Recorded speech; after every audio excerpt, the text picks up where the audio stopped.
So he greeted him, and he gave him the highest seat. Ashtavakra said that, Janak, I heard that you have put all these scholars in the jail, in the prison. Yes. Why? I said, this is the reason.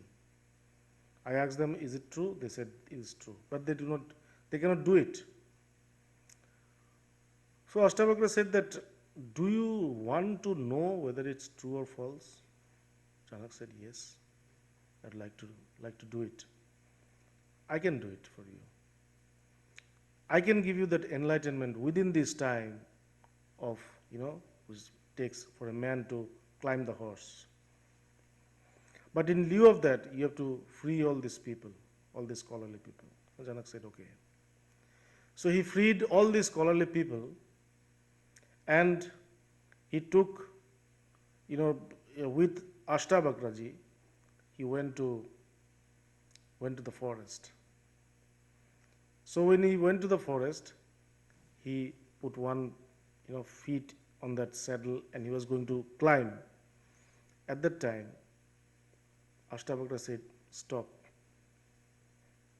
Janak, don't you know that for self-realization, you need a master?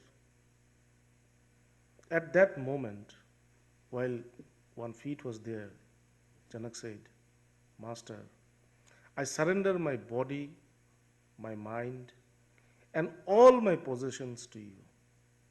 Now, okay, Janak, Ashtavakra heard this, and he went into a nearby cave.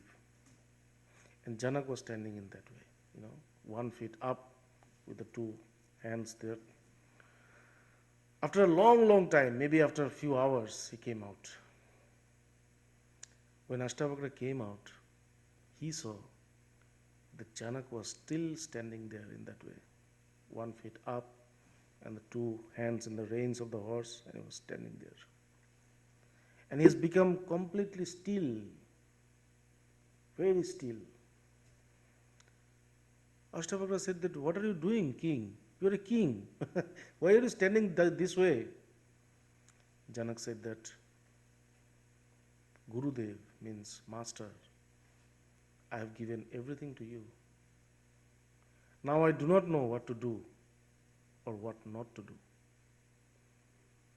Then Janak said that, Ashtavakra said that, Janak, for this self-realization, you need qualities. And you have that, supreme quality of realizing the self, because you have understood the signs by which the self is realized. You have to surrender to your master, everything, all your ego, all your mind, all your possession, everything.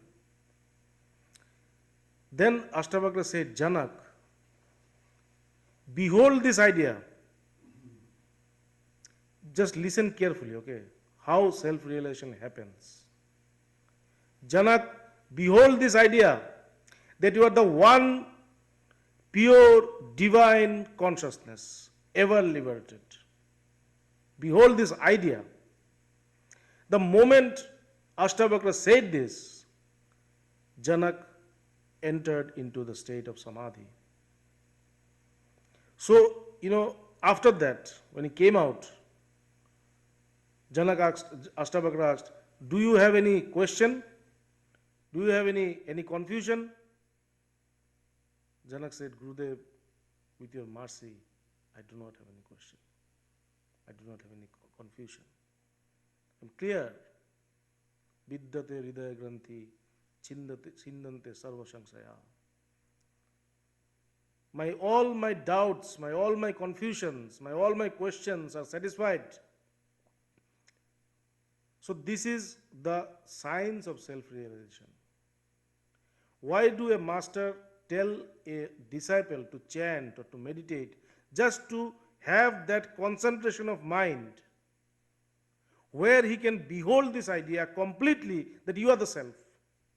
Because without this full concentration, you cannot behold. And if you behold, it will not affect anything. It will not result into anything. So the master tells him to chant or to meditate or do whatever, ultimately to come to this place, first of all, the master will tell him, chant. He will chant.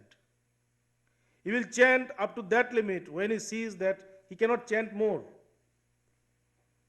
His chanting is over. He cannot chant. His mind cannot, his mind cannot become more, cannot become vibrated anymore. He has become so still. Then the master teaches him to meditate on this. Then he starts meditation. And after this meditation also, he says that he sees